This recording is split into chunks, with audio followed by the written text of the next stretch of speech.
गांव-गांव, ढाणी-ढाणी। किसानों के लिए बड़े बड़े दावे करने वाली जननायक सरकार राजस्थान सरकार में अन्नदाता गरीब किसान परेशान हो रहा है। भवानी मंडी कृषि मंडी में समर्थन मूल्य केंद्र पर किसानों के गेहूं की तुलाई नहीं हो पा रही है, जिसको लेकर किसानों ने उपखंड कार्यालय में समर्थन मूल्य केंद्र पर गेहूं की तुलाई नहीं होने व बरसात में जींस भीग जाने के डर को लेकर ज्ञापन भी सौंपा। किसानों का कहना है कि रजिस्ट्रेशन होने पर भी किसान गेहूं को केंद्र पर लेकर गए, परंतु पिछले 10-15 दिनों से कृषि मंडी के अधिकारी बारदान नहीं होने का कहकर किसानों के गेहूं की तुलाई नहीं कर रहे हैं, जिसके चलते देश के अन्नदाता को पिछले 10 से 12 दिनों से लगातार परेशान होना पड़ रहा है। किसानों ने बताया कि अगर हमारा खुले में पड़ा गेहूं नहीं तुला तो टीन शेड के बाहर पड़ा सारा गेहूं बरसात में ही भीग जाएगा, जिससे किसानों को आर्थिक नुकसान होगा।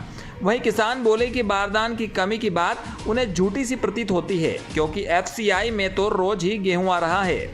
अभी देखना होगा कि आखिर किसानों के बारे में विभाग के अधिकारी कोई सुध ले पाते हैं या फिर देश के अन्नदाता को ऐसे ही माल की तुलाई के लिए परेशान होना पड़ेगा। भवानी मंडी से एसके मीडिया के लिए ब्यूरो रिपोर्ट कपिल चौहान। हम ऑफिस आकर ज्ञापन दिया है।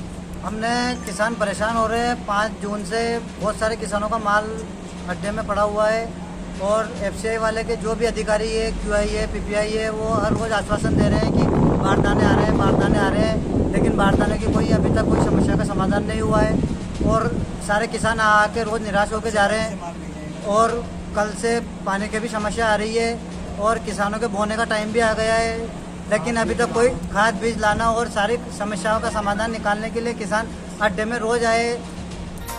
गांव-गांव, ढाणी-ढाणी।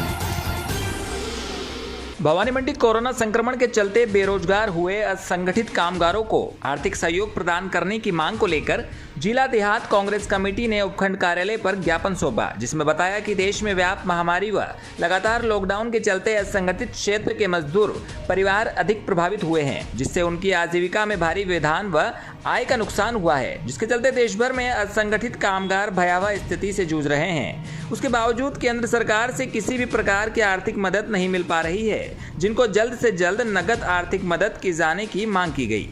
ज्ञापन देने वालों में अक्षय जैन, गणेश सालेचा, अमीन मंसूरी, जैनुल मंसूरी, सतीश पोरवाल, परक गंगवाल आदि मौजूद रहे। भवानी मंडी से एसके मीडिया के लिए कपिल चौहान की रिपोर्ट। गांव-गांव, ढाणी-ढाणी।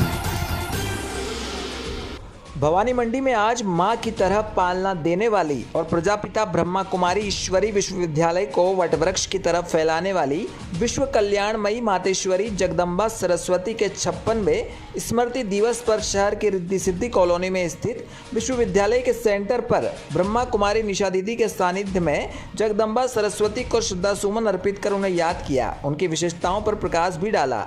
सेंटर की संचालिका ब्रह्मा कुमारी निशा दीदी ने बताया कि जगदम्बा सरस्वती का लौकिक नाम राधे था, परंतु विश्वविद्यालय में रहने वाले भाई बहनों की उन्होंने मां की तरह पालना कर उन्हें सारदगी बनाया, जिसके कारण ही उन्हें संस्था में सभी मम्मा कहकर बुलाने लगे। शिव बाबा के सदयुगी सृष्टि के निर्माण में उन्होंने भी ब्रह्मा बाबा के समान ही अपना योगदान दिया, जिसके कारण संस्थान के करीब 147 देशों में सेंटर स्थापित हैं। ब्रह्मा कुमारी निशा दीदी ने कहा कि अम्मा का भोला भाला और मुस्कुराता हुआ रूप संत जैसा दिखता था और उनकी मीठी वाणी थी और उसमें विकारों का अंश मात्र भी नहीं था। इस अवसर पर सेंटर पर आने वाले भाई बहनों ने कोरोना गाइडलाइन की पालना करते हुए मम्मा को श्रद्धांजलि अर्पित कर तथा मधु बहन ने मम्मा के जीवन पर प्रकाश डाला। वहीं शहर के एक और सेंटर पर भी संचालिका ब्रह्मा कुमारी कुसुम दीदी के सानिध्य में मम्मा को याद किया गया। भवानी मंडी से एसके मीडिया के लिए ब्यूरो रिपोर्ट कपिल चौहान। गांव-गांव, ढाणी-ढाणी। भवानी मंडी रेलवे स्टेशन पर कई महीनों से लगातार कोरोना सैंपलिंग की जा रही है। 24 घंटे हॉस्पिटल एवं शिक्षा विभाग के कर्मचारी दिन रात भवानी मंडी नगर को कोरोना मुक्त करने में लगे हुए हैं। ट्रेनों से आने जाने वाले यात्रियों की सैंपलिंग एवं रजिस्ट्रेशन किया जा रहा है। अब तक कुल 3655 यात्रियों की कोरोना सैंपलिंग की जा चुकी है। वहीं इस कोविड सैंपलिंग का लाभ समीपवर्ती बेसोदा वासियों को भी मिल रहा है। कोरोना सैंपलिंग टीम में जगदीश शर्मा, ब्रजेश व्यास, आशीष शर्मा, हॉस्पिटल कर्मचारियों के साथ शिक्षा विभाग के सुरेश चौरसिया, नंदलाल वर्मा, माणक रावत, धन्नालाल, राम बाबू शर्मा एवं राजू मेहर शामिल हैं। Corona incharge doctor Rohit Soni ने इस जानकारी को एसके मीडिया के साथ साझा किया। भवानी मंडी से एसके मीडिया के लिए रामदयाल गुजराती की रिपोर्ट। गांव-गांव, ढाणी-ढाणी। आगरमालवा जिले की जनपद पंचायत सुसनेर में लगने वाली ग्राम पंचायत सालियाखेड़ी के रहने वाले सीताराम भील, जो इंदौर कलेक्ट्रेट के अधीक्षक पद पर कार्य कर रहे थे, वहां 30 जून को नौकरी से मुक्त होने वाले थे, जिसके चलते एक सप्ताह की छुट्टी लेकर गांव सालियाखेड़ी आए थे ताकि पेंशन के सारे दस्तावेज तैयार हो जाए। गांव से इंदौर पहुंचते ही घर पर पैरालिसिस अटैक आने की वजह से परिवार के लोगों द्वारा हॉस्पिटल में भर्ती करवाया गया, जहां पर 3 दिन हॉस्पिटल में भर्ती रहे। 3 दिन के बाद डॉक्टर ने बोल दिया कि घर ले जाकर सेवा करो। मंगलवार शाम 9:30 बजे पैतृक गांव सालियाखेड़ी लाया गया, जहां जिंदगी से सेवानिवृत्त हो गए। बुधवार सुबह 4:30 बजे कलेक्ट्रेट के अधीक्षक सीताराम भील का निधन हो गया। सहज और सरल स्वभाव की वजह से पूरे संकुल में उनसे कोई नाराज नहीं रहता था। 1.5 दशक पहले तबादला होकर इंदौर आए थे, तब से वह यहीं थे। जून में उनका रिटायरमेंट होने वाला था। रविवार को इंदौर पहुंचे। शाम 8:30 बजे अचानक पैरालिसिस अटैक आ गया। बेटे ने कलेक्टर के स्टेनो नितिन पाठक को फोन करके जानकारी दी। उन्होंने तुरंत मेदांता हॉस्पिटल में बात कर भर्ती करवाया। जब अस्पताल पहुंचे तब तक स्थिति बिगड़ चुकी थी। वेंटिलेटर पर रखा गया। 2 दिन हालात देखने के बाद डॉक्टरों ने जवाब दे दिया। डॉक्टरों का कहना था कि घर पर उनकी सेवा की जाए। मंगलवार रात 9:30 बजे बेटे उन्हें गांव लेकर पहुंचे, जहां बुधवार सुबह उनका निधन हो गया। जैसे ही यह खबर गांव वालों को लगी तो पूरे गांव में मातम सा छा गया। आगरमालवा से कमलेश माली के साथ गणेश सोनी की रिपोर्ट। गांव-गांव, ढाणी-ढाणी। 23 जून को युवा कार्यक्रम एवं खेल मंत्रालय भारत सरकार के नेहरू युवा केंद्र टोंक के नेहरू नवयुवक मंडल ब्रजलाल नगर मालपुरा द्वारा 7वें अंतर्राष्ट्रीय योग दिवस के उपलक्ष्य में ऑनलाइन योग प्रतियोगिता का आयोजन किया गया। ऑनलाइन योग प्रतियोगिता के परिणामों की घोषणा नेहरू युवा केंद्र टोंक जिला युवा अधिकारी हितेश कुमार ने की। पहले वर्ग में प्रथम स्थान अर्णव सिंह प्रजापत, दूसरे स्थान पर रामदेव वर्मा, तृतीय स्थान पर अभिमन्यु सिंह राजावत, दूसरे वर्ग में प्रथम स्थान खुशीराम सैनी, दूसरे स्थान पर शिवानी वर्मा, तृतीय स्थान पर सुमन सिंह चौहान आदि विजेता रहे। ऑनलाइन योग प्रतियोगिता संयोजक नरेंद्र कुमार वर्मा ने बताया कि प्रतियोगिता में 50 प्रतिभागियों ने भाग लिया और सभी ने अपना 1 मिनट का वीडियो बनाकर वो फोटो संपर्क पोर्टल पर भेजी गई। प्रतियोगिता 2 वर्गों में आयोजित हुई। पहले वर्ग में 5 वर्ष से 15 वर्ष के आयु के बालक बालिकाओं ने भाग लिया और दूसरे वर्ग में 15 से 29 वर्ग के आयु के युवती युवकों ने भाग लिया। सभी विजेताओं को प्रमाण पत्र व मोमेंटो देकर सम्मानित किया जाएगा। मालपुरा टोंक से सुभाष सोधा की रिपोर्ट।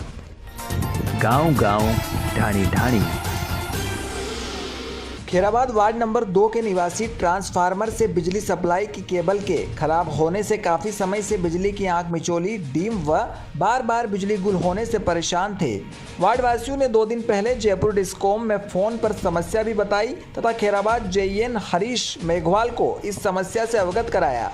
वार्ड नंबर 2 में बिजली सप्लाई की केबल काफ़ी पुरानी व दर्दर हो चुकी थी, जिसको आज विभाग के कर्मचारियों ने पूरी टीम भेजकर नई केबल डलवाई, जिससे वार्ड वासियों को अब बिजली की समस्या से निजात मिलेगी। खैराबाद रामगंज मंडी से शाकिर खान की रिपोर्ट। गांव-गांव, ढाणी-ढाणी। भारतीय जनता पार्टी अल्पसंख्यक मोर्चा रामगंज मंडी जिला कोटा देहात ने अपनी विभिन्न मांगों को लेकर उपखंड कार्यालय में तहसीलदार भारत सिंह को मुख्यमंत्री के नाम ज्ञापन सौंपा। ज्ञापन में कहा कि राज्य सरकार अल्पसंख्यकों की छात्रवृत्ति चालू करे, मदरसा टीचरों की अनदेखी नहीं करे, हायर एजुकेशन लोन को चालू करे, अल्पसंख्यक समाज की अनदेखी बंद करे, तृतीय भाषा उर्दू को नजरअंदाज करना बंद करे, अल्पसंख्यक वित्त आयोग की योजनाओं को चालू करे, मदरसा बोर्ड की अनदेखी बंद करे व मदरसा टीचरों को परमानेंट करे। अन्य सेवाओं से भारतीय प्रशासनिक सेवा में पदोन्नति में अल्पसंख्यक समाज की अनदेखी को बंद किया जाए। अल्पसंख्यक को अपना वोट बैंक न समझे और अल्पसंख्यकों का शोषण बंद करे। अल्पसंख्यक बोर्ड में खाली पदों की नियुक्ति करें, चिन्हित वक्फ बोर्ड की संपत्तियों के किराए का भुगतान करे तथा राज्य सरकार वक्फ संपत्तियों को खाली करे जैसी मांगे रखी गई। ज्ञापन देने वालों में जिला अल्पसंख्यक अध्यक्ष फिरोज पठान, नगर अध्यक्ष कमलेश गोइन, नरेंद्र राजा, गोपाल गर्ग, महेंद्र सामरिया, सद्दाम हुसैन, तालीम खान, दिलशेर, नितिन अरबाज, गोलू, संदीप, नफीस व कई कार्यकर्ता मौजूद रहे। रामगंज मंडी से शाकिर खान की रिपोर्ट। गांव-गांव, ढाणी-ढाणी। बूंदी जिले के इंदरगढ़ में अखिल भारतीय कांग्रेस कमेटी के पूर्व राष्ट्रीय अध्यक्ष राहुल गांधी द्वारा गठित किए गए विभाग असंगठित कामगार कांग्रेस के राष्ट्रीय अध्यक्ष अरविंद सिंह एवं राजस्थान के प्रदेशाध्यक्ष अब्दुल रज्जाक भाटी एवं प्रदेश मुख्य संगठक इरफान अहमद, प्रदेश महासचिव आशा गुप्ता व जिला अध्यक्ष मोहन लखेरा के आदेशानुसार इंदरगढ़ जिला बूंदी कांग्रेस कमेटी असंगठित कामगार कांग्रेस द्वारा आज प्रधानमंत्री नरेंद्र मोदी के नाम ज्ञापन लिखकर तहसीलदार को सौंपा गया। ब्लॉक अध्यक्ष अफजल पठान ने बताया कि देश में व्याप्त महामारी कोरोना वायरस व लगातार लॉकडाउन तथा लॉकडाउन के चलते विभिन्न प्रतिबंधों से सबसे ज्यादा प्रभावित असंगठित क्षेत्र के मजदूर हुए हैं, जिससे उनकी आजीविका में भारी व्यवधान और आय का नुकसान हुआ है। अखिल भारतीय असंगठित कामगार कांग्रेस इस बात पर अफसोस जताती है कि देश भर में आज भी असंगठित कामगार जिस भयावह स्थिति से जूझ रहे हैं, उनकी आजीविका एवं रोजगार लगभग समाप्त हो चुका है तथा वायरस महामारी कोरोना से ग्रसित होने का डर अभी भी बना हुआ है। उसके बावजूद केंद्र सरकार द्वारा किसी भी प्रकार की कोई आर्थिक सहायता या विशेष सहयोग प्रदान नहीं किया गया। अतः राजस्थान असंगठित कामगार कांग्रेस के पदाधिकारी एवं कार्यकर्ता ने केंद्र सरकार से सभी श्रेणियों के असंगठित कामगारों के लिए नगद आर्थिक मदद करने का अनुरोध करते हैं ताकि वे अपना जीवन यापन सुगमता से कर सके। ज्ञापन देने वालों में इंदरगढ़ ब्लॉक अध्यक्ष अफजल पठान, नगर अध्यक्ष अब्दुल रहीम खान, उपाध्यक्ष बाबूलाल पहाड़िया, कोषाध्यक्ष जगदीश गुर्जर, संगठन मंत्री राजू नरवाल, सोहेल खान, विकास बेरवा उपस्थित रहे। इंदरगढ़ बूंदी से ब्यूरो रिपोर्ट SK मीडिया। गांव-गांव, ढाणी-ढाणी। ब्रह्मा कुमारी ईश्वरी विश्वविद्यालय केंद्र चौमेला में गुरुवार को मातेश्वरी जगदम्बे सरस्वती की 56वीं पुण्यतिथि मनाई गई तथा उन्हें श्रद्धांजलि दी गई। इस अवसर पर मातेश्वरी जगदम्बा सरस्वती की तस्वीर के समक्ष सभी भाई बहनों ने दीप प्रज्वलित व पुष्प अर्पित करते हुए श्रद्धांजलि दी। झालावाड़ से आई BK नेहा दीदी ने उनके जीवन पर प्रकाश डालते हुए कहा कि मम्मा सर्व गुणों की खान और मानवीय मूल्यों की विशेषताओं से संपन्न थी। मम्मा बहुत कम बोलती थी और दूसरों को भी कम बोलने का इशारा करती थी। इस प्रकार अपने ज्ञान, योग, पवित्रता के बल से विश्व की सेवा करते हुए मम्मा सरस्वती ने 1965 में इसी दिन अंतिम सांस ली। उनकी जीवन गाथा पर प्रकाश डालते हुए स्थानीय केंद्र प्रभारी BK गीता दीदी ने कहा कि जब जब संसार में दिव्यता की कमी, धर्म की ग्लानि, समाज में अन्याय, अत्याचार, चरित्र में गिरावट व विश्व में अशांति के बीज पनपने लगते हैं, तब तब इन समस्त बुराइयों को समाप्त करने के लिए किसी महान विभूति का जन्म होता है। इन्हीं में से वे एक महान विभूति थी। हमें उनके जीवन चरित्र को सुनकर हमारे जीवन में ग्रहण करना चाहिए, तभी उन्हें सच्ची श्रद्धांजलि होगी। इस अवसर पर BK सीमा दीदी, प्रमोद श्रृंगी, श्यामलाल सोनी, सुरेंद्र कालरा, अशोक मीणा, ओम प्रकाश पंजाबी, राजेंद्र अग्रवाल, लक्की पंजाबी, हेमंत पंजाबी, महेश मोदी सहित संस्था से जुड़े भाई बहन मौजूद रहे। चौमेला से SK मीडिया के लिए रमेश मोदी की रिपोर्ट। गांव-गांव, ढाणी-ढाणी। समाज हित में अपनी सेवाएं देने वाले राष्ट्रव्यापी संघ डॉक्टर अंबेडकर राष्ट्रीय युवा संघ के प्रदेशाध्यक्ष योगेश परमार के निर्देशानुसार जिला अध्यक्ष दीपक मारन की सहमति से जिला प्रभारी चंदन कुमार भूमलिया की अध्यक्षता में एवं जिला संगठन मंत्री महावीर नागर भाया के नेतृत्व में बारां जिले के जलवाड़ा नगर में संघ का जन जागरूकता अभियान एवं विचार गोष्ठी का आयोजन किया।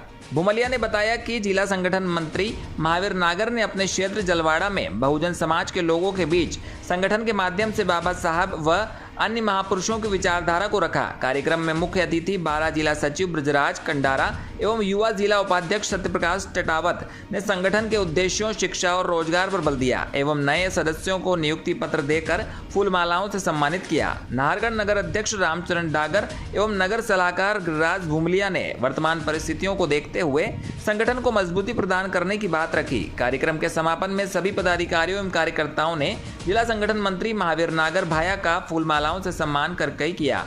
इस अवसर पर डेयरीज के ब्लॉक अध्यक्ष रघुवीर वर्मा, ब्लॉक प्रभारी देशराज बंजारा, ब्लॉक सचिव लोकेश वर्मा, रिंकेश मीणा, रामरतन चक्रधारी, रघुवीर सुमन, रामधर सुमन, रोहित वर्मा, टीकम वर्मा, महेंद्र वर्मा, धन्नालाल देवलाल, रामेश्वर हेमराज आदि लोग मौजूद रहे। बारां से ब्यूरो रिपोर्ट SK मीडिया। गांव-गांव, ढाणी-ढाणी। सोयतकला नगर सहित ग्राम सालियाखेड़ी, डोंगरगांव, श्रीपतपुरा, किशनपुरा, बराई में अच्छी बारिश के चलते किसानों के चेहरे पर खुशी की लहर छा गई है। बुधवार दोपहर 2 घंटे तक हुई जोरदार बारिश के बाद गुरुवार को सुबह से ही किसानों ने खरीफ की बोवनी का श्री गणेश कर दिया।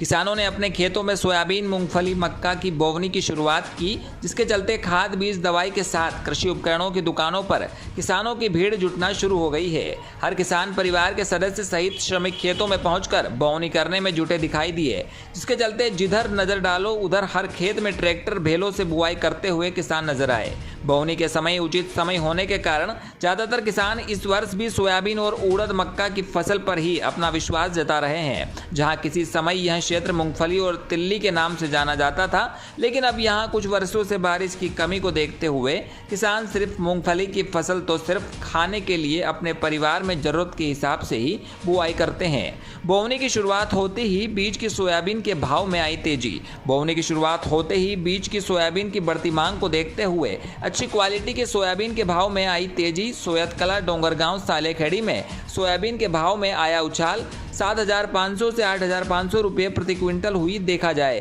तो पिछले साल बुआई के लिए 5,000 से लेकर 5,200 रुपये प्रति क्विंटल थी। आगरमालवा से कमलेश माली के साथ गणेश सोनी की रिपोर्ट। गांव-गांव, ढाणी-ढाणी।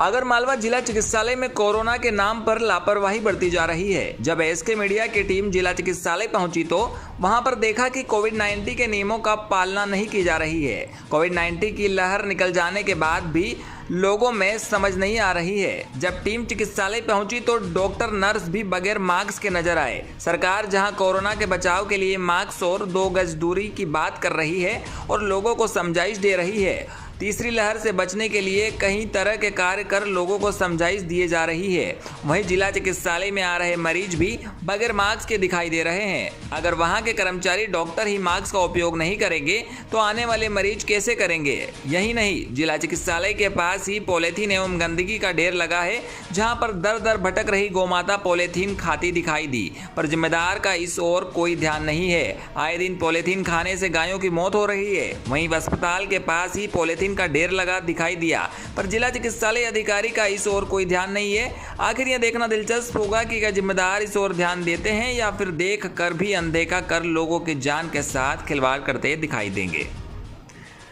आगरमालवा से कमलेश माली के साथ गणेश सोनी की रिपोर्ट। गांव-गांव, ढाणी-ढाणी। आज से लगभग 6 वर्ष पहले 12 दिसंबर 2014 को सुखबीर सिंह जौनपुरिया सांसद टोंक सवाई माधोपुर ने लोकसभा सदन में संसदीय क्षेत्र टोंक व सवाई माधोपुर में मेडिकल कॉलेज खोलने की मांग रखी थी और पत्राचार भी किया था, जिसको स्वास्थ्य एवं परिवार कल्याण मंत्रालय भारत सरकार ने पूरा करते हुए 27 नवंबर 2019 को संसदीय क्षेत्र टोंक व सवाई माधोपुर में लगभग 650 करोड़ रुपए लागत से मेडिकल कॉलेज खोलने के प्रस्ताव को अनुमोदित कर पूरा किया है। मेडिकल कॉलेज स्थापना का कार्य केंद्र प्रायोजित योजना सेंट्रल स्पॉन्सर्ड स्कीम के अधीन किया जा रहा है। इस योजना के तहत वर्तमान जिला सामान्य चिकित्सालय टोंक को मेडिकल कॉलेज के रूप में कर्मोत्तर किया जाएगा, जिसके निर्माण से टोंक जिले की जनता को कोटा, जयपुर जैसी आधुनिक चिकित्सा सुविधाएं स्थानीय स्तर पर ही उपलब्ध हो सकेगी और उन्हें अन्यत्र रेफर नहीं करना पड़ेगा। रेफर होने पर होने वाले समय, श्रम, धन की बचत होगी। टोंक जिले के आसपास के रोगियों, परिजनों में चिकित्सा कर्मियों के टोंक शहर में आने के परिणाम स्वरूप टोंक के विकास को स्थानीय स्तर पर और गति मिलेगी। चिकित्सा शिक्षा का भी विकास होगा और रोजगार के अवसर भी बढ़ेंगे।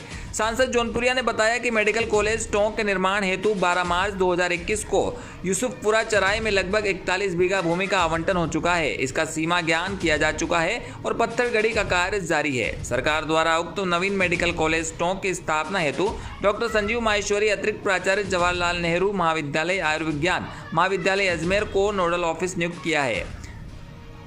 इस कॉलेज की सभी प्रक्रिया जयपुर स्थित राजस्थान मेडिकल एजुकेशन सोसाइटी के निदेशक एवं चिकित्सा शिक्षा विभाग द्वारा संपादित की जा रही है। टोंक से एसके मीडिया के लिए सुभाष सोदा की रिपोर्ट। आज हिसाब से माननीय प्रदेश के अध्यक्ष डोटासरा जी कल ही बात को कह रहे थे, जो बात आप भाषा से बोल रहे हैं, और उससे पहले हमारे प्रताप सिंह खजूरिया से जो प्रवक्ता हैं कांग्रेस के, वो भी इस बात का एलिगेशन लगा रहे थे कि 25 सांसद कहाँ गई केंद्र सरकार। आज प्रदेश के अंदर में त्रहमे में, लेकिन कहीं भी केंद्र सरकार और 25 सांसद कुछ भी नहीं कह रहे। मैं आपके माध्यम से उनको जवाब देना चाहता हूँ, आपके माध्यम से बात कहना चाहता हूँ कि अभी भी मैं नरेगा के पड़ई गाँव के उसमें गया हूँ कि जिले के अंदर में करीब 5 करोड़ रुपये पर डे के हिसाब से हर घर तक अगर 200 रुपये जो एक आदमी मजदूरी करता है, उस घर में अगर पैसा आता है देश के प्रधानमंत्री मोदी का आता है। अगर पंचायत के अंदर में पैसा आया है तो पंचायत के अंदर में अगर पैसा आया तो सारी पंचायतों में 10 से 15 लाख पॉपुलेशन के अनुसार जो पैसा आया तो देश के प्रधानमंत्री 14वीं तारीख और 15वीं तारीख को पैसा आया है। अगर नगर पालिका नगर परिषद में पैसा आया तो अभी पैसा अगर आया है तो देश के प्रधानमंत्री नरेंद्र मोदी का है। गांव-गांव ढाणी-ढाणी।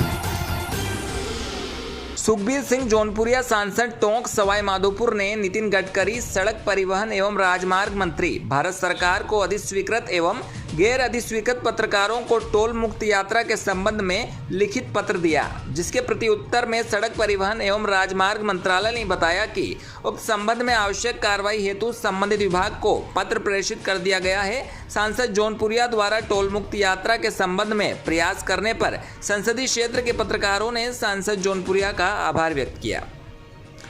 टोंक से एसके मीडिया के लिए सुभाष सोदा की रिपोर्ट। गांव-गांव ढाणी-ढाणी।